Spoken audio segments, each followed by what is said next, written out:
बिस्मिल्लाहिर्रहमानिर्रहीम। अस्सलाम वालेकुम नाज़रीन, मैं हूं इरफान हाशमी और आपको प्रोग्राम में खुश आमदीद कहता हूं। तमाम तारीफ़ें उस रब्बुल इज़्ज़त के लिए जिसकी तरफ हम सब को लौट कर जाना है और जिसके हुजूर हम सब को एक दिन पेश किया जाएगा। फिर सबसे पहले आज की अहम खबरें और चंद अहम सवालात। पाकिस्तान में हालात बादशाही निज़ाम के काबू से बाहर होते जा रहे हैं। पाकिस्तान में एक तरफ हुकूमत की इश्तिहारबाजी है और दूसरी तरफ मुल्क की बिगड़ती हुई मौशी सूरत हाल के ख़तरनाक इंडिकेटर्स हमें क्या बता रहे हैं, इस पर तफसील से व्यूअर्स हम बात करेंगे। और फिर राना सनाउल्लाह को माशाल्लाह आखिरकार क्यों नज़र आ रहा है, क्या पार्टनरशिप टूटने वाली है, ये बात उन्होंने क्यों कही। बाप बेटी, चचा, इत्तेहादी और इस्टेब्लिशमेंट का जुल्म, भाई और बेटा दोनों तकलीफ में हैं। नूरीन खान ने इमरान खान के हवाले से क्या खबर दी, इमरान खान से मुलाकात किसने बंद करवाई, इमरान खान के बयानी का वजन कौन नहीं उठा सकता और जेल में डॉक्टर्स को क्यों तलब किया गया, फिर इसकी मुकम्मल तफसील आपके सामने रखेंगे आज की इस नशिस्त के अंदर। और फिर शहबाज गिल, शेर अफजल मरवत और फैसल चौधरी आपस में क्यों लड़े, क्या इनकी लड़ाई का पाकिस्तान तहरीक इंसाफ को कोई फ़ायदा होगा या फिर ये अपना हिसाब बराबर कर रहे हैं। व्यूअर्स, इसका भी मुकम्मल हाल अहवाल आपके सामने रखेंगे आज के इस प्रोग्राम में। और फिर 220 मुलाजमीन को क्यों बरतरफ किया गया, इसकी इनसाइड स्टोरी भी आपके साथ हम शेयर करेंगे। लेकिन फिर सबसे पहले बात करेंगे पाकिस्तान के हालात की, जो बादशाही निज़ाम के अब बस की बात नहीं रही। पिछले 3 वर्षों में सियासत बचाने के चक्कर में हुकूमती टोले ने सब कुछ कुर्बान कर दिया है। पहले जमहूरियत गई, फिर मईशत और अब अमन भी मुकम्मल तौर पर तबाह हो चुका है। अगर आप रिपोर्ट्स पढ़ें ना तो पता ही चलता है कि लार्ज स्केल मैन्युफैक्चरिंग -2% इसकी ग्रोथ है। पाकिस्तान में टेक्सटाइल इंडस्ट्री मुकम्मल तौर पे बंद हो गई। और याद रखिएगा, ये वो इंडस्ट्री है जिसे अगर आपने ज़रा सी भी सपोर्ट की होती ना तो पाकिस्तान में आज ये आपकी इकोनॉमी को सपोर्ट कर रही होती है इंडस्ट्री।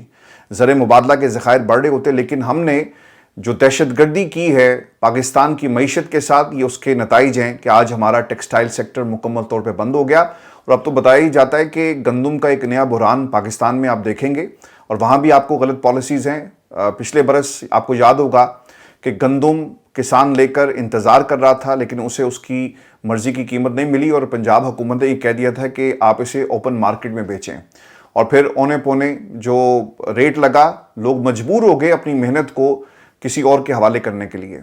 तो सर, ये आपकी गलत पॉलिसीज़ हैं जो हमें पाकिस्तान में नज़र आती हैं। और इसका इम्पैक्ट ये पड़ा कि पिछले 3 वर्षों में पाकिस्तान में से लोग बाहर गए। जब आप किसी को उसका असल मकाम नहीं देते, पाकिस्तान में जब नाइंसाफ़ी होगी तो लोगों ने पाकिस्तान को छोड़ना अपने मुस्तकबिल के लिए बेहतर समझा। और जो फिगर्स हैं वो तकरीबन 20 लाख के करीब हैं। अलमिया सर ये भी है हमारे मुल्क का कि हम IMF की मर्ज़ी के बग़ैर अपनी गैस और बिजली की कीमत का जो निर्ख है उसका भी तयन नहीं कर सकते। कीमत हमें उनकी मर्ज़ी की अदा करना होगी और मुकर्रर करना होगी। पाकिस्तान के अंदर आप सिर्फ इश्तिहारों में सुनते हैं कि देखें जी कि इन्वेस्टमेंट आ रही है, लेकिन ग्राउंड के ऊपर आपको ये इन्वेस्टमेंट नज़र नहीं आएगी। पाकिस्तान में जितनी भी आपकी इंटरनेशनल ब्रांड्स थे वो एक एक करके जा रहे हैं। टेलीनॉर है, शेल ने अपने बहुत सारे यूनिट्स को पाकिस्तान में बंद कर दिया। लेकिन हुकूमत ये कहती है कि देखें जी क्रेडिट दें, SFIC हुकूमत नालायक हुकूमत है और ये क्रेडिट किसी और को बनता है। लेकिन ग्राउंड रियलिटीज़ टोटली डिफरेंट है और पाकिस्तान का बेड़ा गर्क करने में इन पिछले 3 वर्षों का एक बहुत बड़ा हाथ है और उन लोगों का जो अर्दलियों की हुकूमत इस वक्त चला रहे हैं। अगर आप खान साहब की हुकूमत का एक मुवाजना करें तो आपको ये फिगर्स एक डिफरेंट किस्म की पिक्चर पेश करेंगे। व्यूअर्स, 8 मार्च 2022 को इमरान खान के खिलाफ जो तहरीक अदम एतमाद है उसे टेबल किया जाता है। तो उस वक्त डॉलर की कीमत क्या थी? 178 रुपये। और फिर 9 अप्रैल 2022 को जब इमरान खान को इक़्तिदार से अलहदा किया गया तो डॉलर 10 रुपये महंगा हो गया। और आज अगर आप इस डॉलर को देखें तो तकरीबन 280 के करीब ये पहुंच गया। अब सवाल ये पैदा होता है कि पाकिस्तान में जब ये सारे हालात और हुकूमत दोनों हाथों से इस मुल्क का बेड़ा गर्क कर रही है तो बेहतरी कैसे आएगी? देखें जी, एक ही हल है कि जमहूरियत को बहाल किया जाए। पाकिस्तान में वो तमाम लोग जिन्होंने जमहूरियत को ख़त्म करने में अपना किरदार अदा किया, इनके ऊपर आर्टिकल 6 लगे। और सबसे बड़ा किरदार पाकिस्तान के इलेक्शन कमीशन और काजी फायज़ ईसा का है, जिसने इस मुल्क में एक सबसे बड़ी जमात से बल्ला छीन कर पाकिस्तान की आवाम और वोटर को गुमराह करने में अपना मरकजी किरदार अदा किया। आज वो कहाँ पे है किसी को कुछ मालूम नहीं। इन लोगों को पाकिस्तान वापस लाया जाए और इनके ऊपर आर्टिकल 6 लगना चाहिए। व्यूअर्स, ये जो जमहूरियत है और जो शक्ल इस वक्त हमारे सामने इस जमहूरियत की है, इसकी बका की खातिर एक शख्स जेल में आपकी लड़ाई लड़ रहा है। और इस लड़ाई की मुकम्मल कहानी और जो उसके ऊपर जुल्म हो रहा है ना, अगर आप घर के अफराद को सुने तो वो आपको बताते हैं اور نورین خان کا ایک انٹرویو ہے جس میں انہوں نے خان صاحب کے ساتھ کس قسم کا سلوک کیا جا رہا ہے اور گھر کے افراد کے اوپر کیا بیت رہی ہے اور کون کتنی بڑی قربانی دے رہا ہے، یہ بھی نورین خان نے بڑی تفصیل کے ساتھ بتایا۔ وہ یہ کہتی ہیں کہ بیٹے کی کمی بھی ہے اور بھائی عمران خان کی بھی، لیکن عمران خان کے لیے تکلیف زیادہ ہے، چونکہ جس طرح ان کو جیل میں رکھا گیا اور ذہنی ٹارچر کیا جاتا ہے، بھائی کی تکلیف بہت زیادہ ہے۔ ان کا مقصد ہے کہ عمران خان کسی طرح ڈیل کر لے اور ہماری بات مان لے۔ ہم آفرز کرواتے ہیں لیکن عمران خان ان آفرز کو تسلیم نہیں کر رہے۔ پاکستان کی اسٹیبلشمنٹ نے ایک دفعہ نہیں متعدد دفعہ یہ آفرز خان صاحب کے پاس لے کر گئے، لیکن عمران خان نے کبھی بھی ان آفرز کو قبول نہیں کیا۔ میں بار بار آپ کو یہ 8 فروری کا جو ایپیسوڈ ہے وہ بار بار اس لیے دہراتا ہوں تاکہ آپ کو یاد رہے کہ عمران خان بہترین پوزیشن میں تھے، اور بہت دفعہ ہم نے بھی یہ کہا کہ خان صاحب کو جیل سے باہر آنا چاہیے، ایک حکومت بنائیں، اپنے اوپر جتنے بھی مقدمات ہیں وہ آٹومیٹکلی ختم ہوں گے، ان کی اپنی حکومت ہوگی، عوام کے درمیان دوبارہ جائیں، الیکشن کروائیں، نظام کو ٹھیک کریں۔ لیکن عمران خان نے اس نظام کے ساتھ سمجھوتا نہیں کیا۔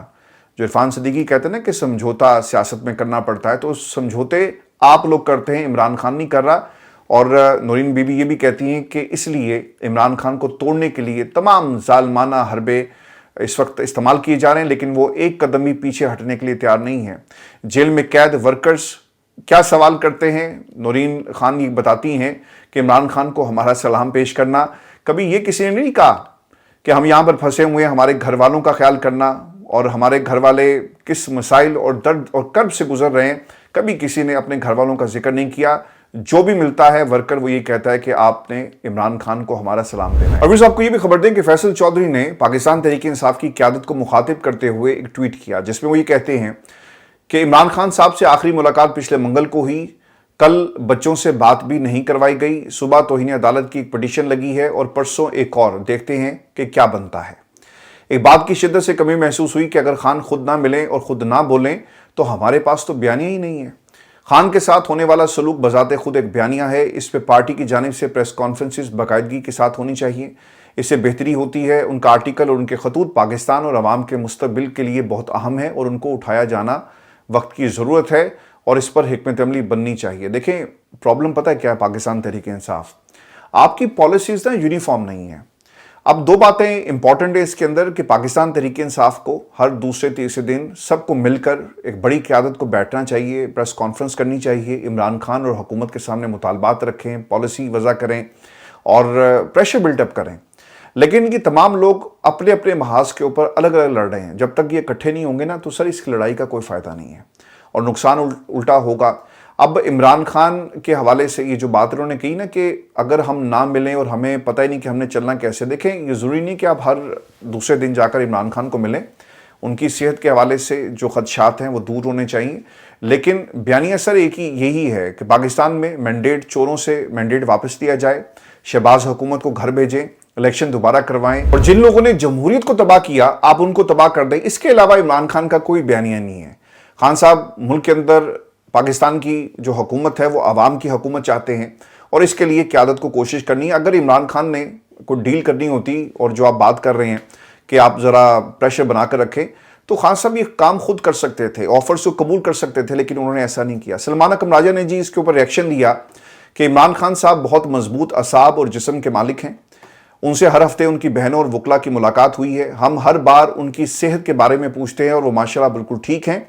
ان کی صحت کے بارے میں افواہیں بالعموم وہ پھیلاتے ہیں جو ان کو کمزور دکھانا چاہتے ہیں اور خان ایک چٹان ہے۔ تو دیکھیں جی، ایک تو پارٹی کے اندر وہ لوگ جنہوں نے کچھ عرصہ پہلے خان صاحب کے حوالے سے جو خبریں پاکستان کے سوشل میڈیا کے اوپر دی، آپ ان کو بھی ریپریمانڈ کریں۔ میری امریکہ میں بات ہوئی اور قاسم سوری صاحب کے حوالے سے میں نے یہ سوال کیا تو مجھے پی ٹی اے کی قیادت نے بتایا کہ انہیں مس انفارم کیا گیا تھا اور وہ بعد میں خود بھی پریشان تھے اور اس انفارمیشن کو ڈبل چیک کرنا چاہیے تھا۔ مہر شرافت کے حوالے سے بھی یہی آواز آئی، علیمہ خان نے خود کہا کہ یہ لوگ جو غلط خبریں پھیلا رہے ہیں کہ خان صاحب گر گئے اور نہ جانے کیا ہوا، قاسم سوری امریکہ میں بیٹھا ہے، اسے کیا پتا کہ جیل میں کیا ہو رہا ہے۔ تو ایسی خبروں سے آپ کو اجتناب کرنا چاہیے، لیکن یونیفارم پالیسی اور تحریک انصاف کو اکٹھے ہو کر لڑنا ہے، تبھی آپ یہ جنگ جیت سکتے ہیں۔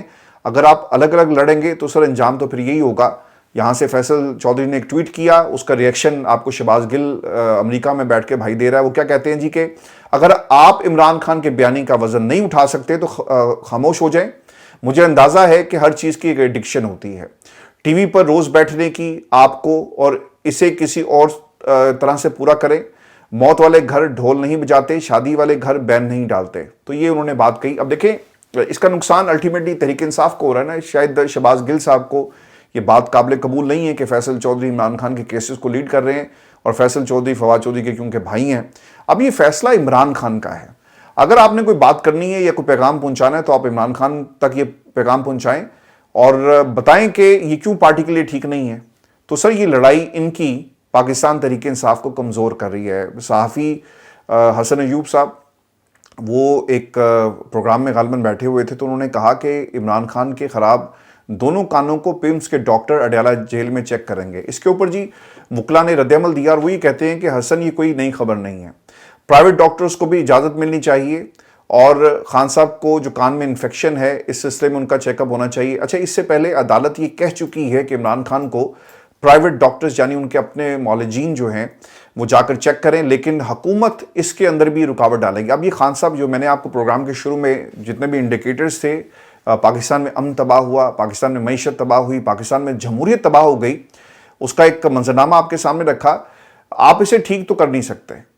آپ عمران خان کو اپنی مرضی کے مطابق ٹھیک کرنے کی کوشش کر رہے ہیں اور یہ وہ حربے ہیں جس سے عمران خان کو توڑنے کی کوشش کی جا رہی ہے. خان صاحب ان حربوں سے ٹوٹنے والے نہیں ہیں. خالد جو یوسف ہیں خان صاحب کے وکیل, وہ یہ کہتے ہیں کہ عمران خان کو 4 نومبر سے ابھی تک ذاتی ڈاکٹرز تک رسائی نہیں دی گئی, حالانکہ اس بابت اسلام آباد ہائی کورٹ کا حکم بھی موجود ہے. اسلام آباد ہائی کورٹ اپنے فیصلوں کے اوپر اگر وہ چاہیں بھی تو عمل نہیں کروا سکتے چونکہ اڈیالہ جیل کا سپرنٹینڈنٹ پاکستان کے تمام جو ججز ہیں ان سے بہت زیادہ تگڑا ہے. آپ اسے بلا کر دیکھ لیں, وہ کان بھی پکڑ لے گا لیکن بھی اس کے باوجود کرے گا وہی جو اس کے دل میں ہے اور جو اسے حکم آتا ہے. تو پاکستان کی سر عدالتوں کی کوئی حیثیت نہیں, اور جب سے ڈوگر صاحب قائم مقام چیف جسٹس بنے تو اس عدالت سے عمران خان کے حق میں آپ کو کوئی فیصلہ آتا ہوا نظر نہیں آئے گا. آپ کو یاد ہوگا کہ ٹرائل کورٹ کے حوالے سے ہم مسلسل کہتے تھے کہ یہ فیصلے پاکستان کی اعلیٰ عدلیہ میں نہیں ٹکیں گے. انہوں نے وہاں پر بھی اعلیٰ عدلیہ میں بھی اپنے ججز کو لا کر بٹھا دیا کہ اب تم اس سے منجدھار سے نکل کر دکھاؤ. تو سر یہ نظام عمران خان کو توڑنے پہ لگا ہوا ہے, لیکن عمران خان اکیلا اس نظام, باپ بیٹی چچا اتحادی پاکستان کی اسٹیبلشمنٹ اور جتنے بھی یہ بونے سیاستدان ہیں ان سے اکیلا تنہا لڑ رہا ہے. صرف اسے آپ کا ساتھ چاہیے اور خدا کے لیے تحریک انصاف والو اتحاد دکھاؤ, کیونکہ تمہاری ان لڑائیوں کا نقصان عمران خان کو ہوتا ہے. اس کا بیانیہ, اس کی جو طاقت پاکستان کی عوام ہے انہیں بھی نقصان پہنچتا ہے اور فائدہ آپ کے مخصوص لوگ اٹھاتے ہیں. مروت صاحب نے جی ایک اور لڑائی شروع کر دی ہے. اب ان کی لڑائیاں شروع ہوئی ہیں, یعنی پہلے فیصل چودھری ورسز شہباز گل, اب اینڈ دین مروت ورسز شہباز گل. اب مروت صاحب نے کیا کہا اور عمر ایوب صاحب کا بھی ایک انٹرویو, اس پہ بھی میں بات کرتا ہوں, لیکن پہلے شیر افضل مروت صاحب کے الزامات. شہباز گل وزیر اعلیٰ ہاؤس میں خواتین کو ہراساں کیا کرتا تھا. پاکستان سے بھاگنے سے پہلے اس نے 9 کروڑ کے 2 farm house Gulberg Green house Islamabad میں بیچے. اب یہ ان کا الزام ہے جی, اور یہ وہی جواب دے سکتے ہیں اور اس کے اوپر انہیں جواب دینا بھی چاہیے. اور کوئی بری بات نہیں ہے کہ اگر ایک شخص آپ پہ الزام لگا رہا ہے تو آپ اس کا جواب دیں اور ثبوتوں کے ساتھ جواب دیں کہ بھئی میرے تو کبھی 2 فارم ہاؤس تھے ہی نہیں, اور اگر تھے بھی اور وہ حق حلال کی کمائی کے تھے تو میرا خیال ہے کہ کسی کو کوئی تکلیف نہیں ہونی چاہیے.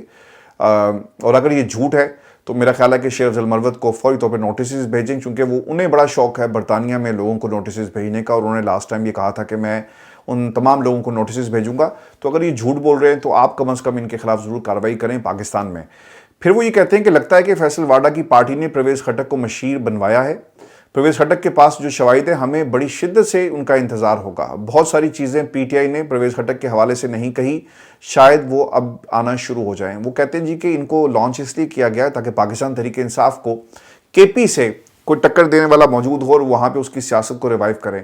اب ان کے ساتھ جی ظلم یہ ہوا ہے, نون لیگ والے ایک بھائی ہیں اور اختیار ولی, وہ پروگرامز میں آ کر اپنے لٹنے کی داستانیں سنا رہے ہیں کہ کتنا ظلم پاکستان مسلم لیگ نون نے ان کے ساتھ کیا.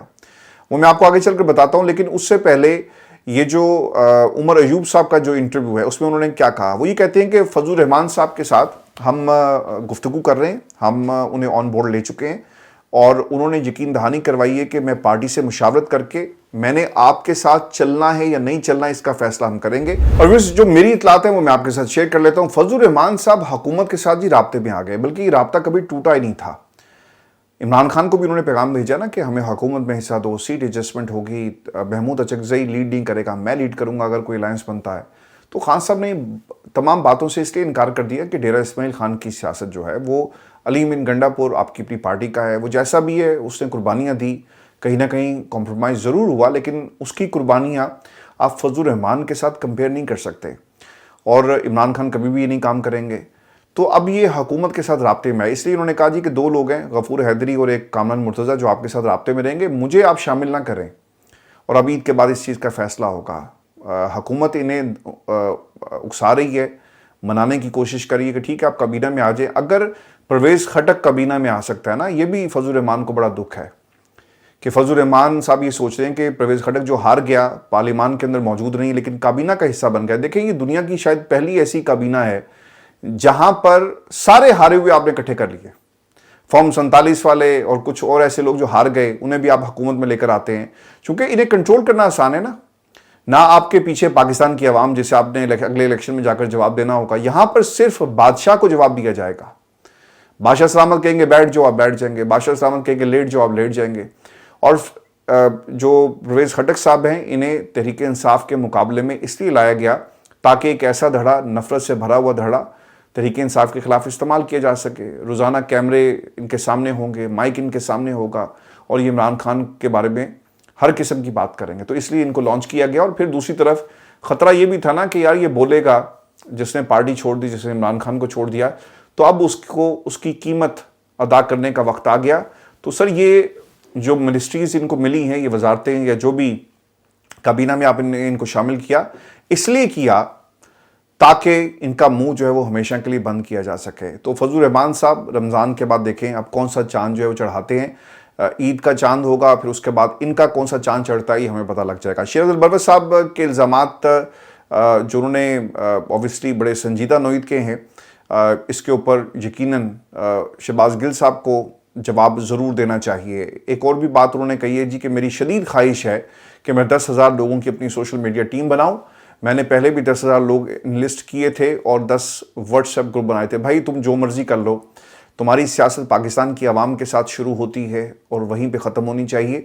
अगर शॉर्टकट आप तलाश करेंगे और एक झूठा बयानिया बनाने के लिए जो आप काम करने जा रहे हैं, क्यों करने जा रहे हैं? इससे पहले भी उन्होंने ये कोशिश की थी और तहरीक इंसाफ की तरफ से इन्हें रिएक्शन आया कि यार जब हमारी टीम मौजूद है, गालिबन वो उसे ड्रीम टीम कहते हैं, तो आपकी ज़रूरत क्या है? तो फिर इनको एक शटअप कॉल दी गई थी कि आपने ये काम नहीं करना खान साहब की तरफ से। व्यूअर्स, आपको ये भी खबर दे दूं कि राणा साहब जो हैं उन्हें मार्शल नज़र आ रहा है। और क्यों नज़र आ रहा है, पहले इनकी सुन लेते हैं कि राणा साहब क्या कह रहे हैं, और फिर इसका एक तज्जिया मैं आपके सामने रख देता हूं कि राणा सनाउल्लाह को मार्शल की जो स्टेटमेंट उन्होंने जारी की, इसकी वजह क्या बनी। राणा साहब ये कहते हैं कि अगर दोबारा कोई 12 अक्टूबर मुसल्लत नहीं हुआ तो पाकिस्तान 2 साल में मुआशी बहरान से निकल जाएगा। वज़ीर-ए-आज़म की क़यादत में वफाकी हुकूमत और army chief general Asim Munir की क़यादत में SIFC भरपूर कोशिश कर रही है। अगर सच्ची बात की जाए तो ये हकीकत है कि रियासत के 3 सतून हैं, अपनी अहमियत खो चुके, सिर्फ मीडिया का चौथा सतून है और मुल्क को आगे लेकर जाएगा। मुखालफिन को कारकर्दगी के खिलाफ कोई नुक्ता नहीं मिलता तो सरकारी इश्तिहारात को इशू बनाने की कोशिश करते हैं। अच्छा, ये जो बात वो करें ना कि 12 अक्टूबर और मार्शल की जो बात कर रहे हैं, ये क्यों कर रहे हैं? देखिए, पाकिस्तान की इस्टेब्लिशमेंट के पास क्या ऑप्शंस पड़े हैं। खान साहब तो जेल में है ना, और जिस हद तक ये मामला जा चुके हैं, इमरान खान उनकी टर्म्स के ऊपर कभी भी नहीं मानेंगे, आप याद रखिएगा। जिस शख्स ने 2 बरस गुजार दिए वो अगले 20 बरस भी जेल में गुजारेगा, इनकी बात नहीं मानेगा।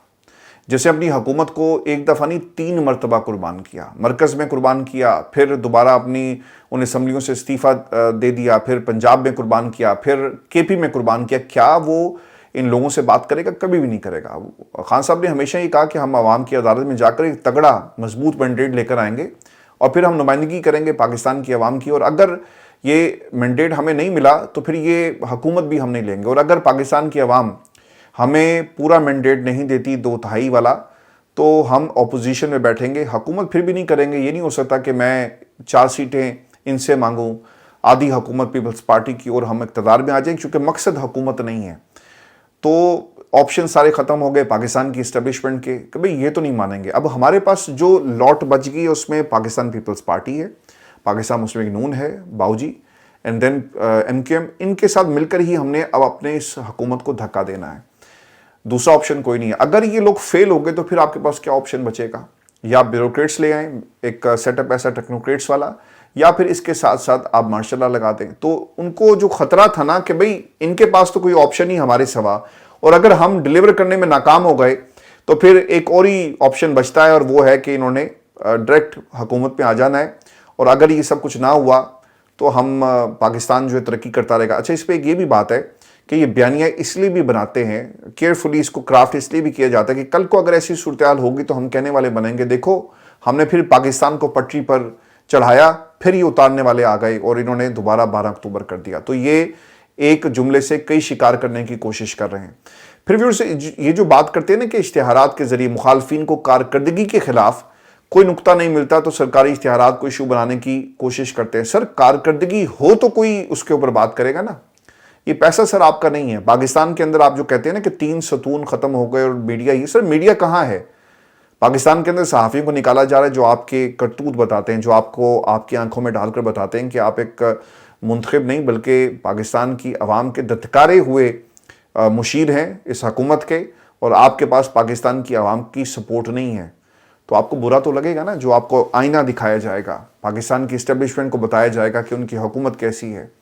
तो ये इस वक्त राना सनाउल्लाह को जो ख्वाब आ रहा है और जो इनिंग्स आप खेल रहे हैं, ये इनिंग्स की कामयाबी की बहुत सारे शक व शुबहात इनके यहाँ भी पाए जाते हैं, और जो पार्टनरशिप इसकी इस वक्त चल रही है मरकज़ में, पंजाब में और बाकी जगहों के ऊपर, तो ये पार्टनरशिप कहीं ना कहीं आपकी कारकर्दगी आपके आड़े आ रही है, जो जिसने एक डाउट क्रिएट कर दिया है। इसलिए राना सनाउल्लाह ने कहा कि अगर 12 अक्टूबर हो गया तो फिर पाकिस्तान तरक्की नहीं कर सकेगा।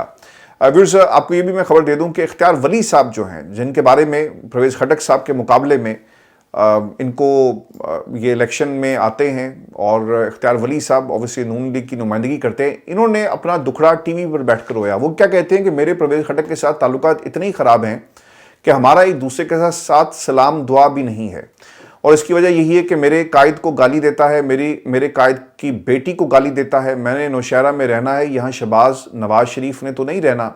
तो सर, ये जमात ने एक ऐसे शख्स को लॉन्च किया जिसके बारे में अपनी पार्टी में बहुत सारे तहफ़्फ़ुज़ात पाए जाते हैं। सर, ये इन्होंने नहीं इनको लॉन्च किया, ये बात याद रखिएगा तमाम दोस्त। ये ओहदा पाकिस्तान की इस्टेब्लिशमेंट की तरफ से उनको दिया गया, इसमें नून लीग का कोई अमल दखल नहीं है। जिस तरह पाकिस्तान में मोहसिन नकवी साहब के बारे में कहा जाता है ना कि वो पाकिस्तान की इस्टेब्लिशमेंट के साथ सबसे ज़्यादा सिंक हैं और पावरफुल हैं, उसी तरह परवेज़ खटक साहब की पिछले दिनों जब मुलाकात हुई थी तो उन्होंने ये पैगाम पाकिस्तान के ताकतवर हलकों को पहुँचाया।